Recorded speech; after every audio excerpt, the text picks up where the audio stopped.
ప్రభువైన యేసుక్రీస్తునామమున మీ అందరికీ నా శుభవందనాలండి. ఈరోజు దేవుని వాగ్దానం యెషయా గ్రంథము 54వ అధ్యాయము 10వ వచనము. పర్వతములు తొలగిపోయినను, మెట్టలు తత్తరిల్లినను నా కృప నిన్ను విడిచిపోదు.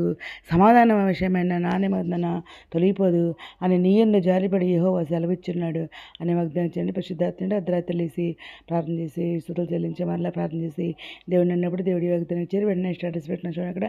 అవునండి, అందరం కూడా ఉదయకాల సాయంత్రం అర్ధరాత్రి ప్రార్థన చేసిన సత్యాగం చేస్తున్నాం. బైబిల్ దేవుని కృపను పూర్తి రాశానండి. గోపాల ప్రార్థన కూడా చేస్తున్నాను అనమాట.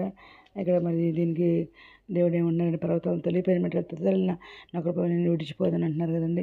దీనికి రిలేటెడ్ వాక్యాలు చూసుకుంటే 54వ అధ్యాయంలో 8వ వచనంలో మహోద్రేవం కలిగి నిమిషం మాత్రం నీకు విముఖుడనైతిని, నిత్యమైన కృపతో నీకు వాత్సల్యం చూపుదును అని నీ విమోచకుడు యెహోవా సెలవిచ్చున్నాడు అని చెప్పేసి ఇక్కడ దేవుడు మాట్లాడుతున్నారు అనమాట. ఇంకా కీర్తన గ్రంథము 89వ అధ్యాయము 34వ వచనంలో నా నిబంధన నేను రద్దుపరచను, నా పెదవుల గుండా బయలు వెళ్ళిన మాటను మార్చను అని చెప్పేసి ఇక్కడ దేవుడు మాట్లాడుతున్నారండి. ఇంకా రోమీయులకు రాసిన పత్రిక 11వ అధ్యాయము 29వ వచనంలో ఏలయనగా దేవుడు తన కృపావరముల విషయంలోను పిలుపు విషయంలోను పశ్చాత్తాపపడాడు అని చెప్పేసి ఇక్కడ దేవుడు మాట్లాడుతున్నారండి. ఇంకా కీర్తన గ్రంథం 46వ అధ్యాయము 2వ వచనంలో కావున భూమి మార్పు నొందినను, నడి సముద్రములలో పర్వతములు మునిగినను, వాటి జలములు ఘోషించుచు నురుక్కట్టినను, ఆ పొంగునకు పర్వతములు కదిలినను మనము భయపడము అని చెప్పేసి ఇక్కడ దేవుడు మాట్లాడుతున్నారు.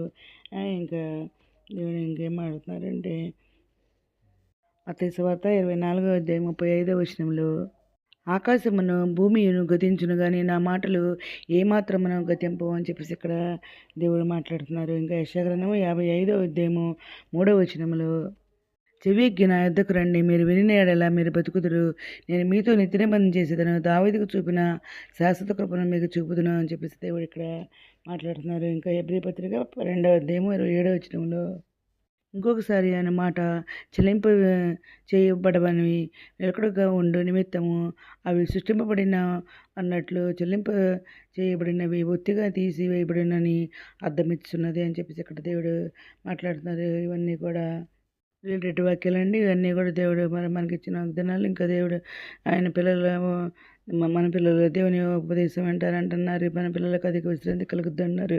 మనకు విరోధంగా రూపబడిన ఏ ఆయుధం కూడా వర్దలదు అంటున్నారు అన్నమాట. అంత మంచి వాగ్దానం ఇచ్చింది దేవునికి కృతజ్ఞతలు చెల్లించుకుంటే ఈరోజు మనం ప్రార్థన చేసుకుందాం. మౌనత సశక్తిమంతురాన్ని ఘనమైన నామానికి ఎలా స్తుతిస్తున్నా తండ్రి. మమ్మల్ని నిత్యంగా ఆస్వాదించండి. మా సరిహద్దులు విశాలపరచండి. నీ చేయి మాకు తోడుగా ఉంచండి. మా కీడు రాకుండా దానిలో మమ్మల్ని తప్పించండి. మీతో రానియరు మీరు విషయానికి మీ అందరూ సిద్ధపడ్డ కృప చెప్పమని ఎత్తపడి గింపులు ఉండే భాగం దయచేయమని మా ప్రభు పీరేశ్వరుడిని నేస్కిస్తూ ప్రస్తుతమైన నామని అడిగి వేడుకుంటూ ప్రార్థిస్తాం తండ్రి.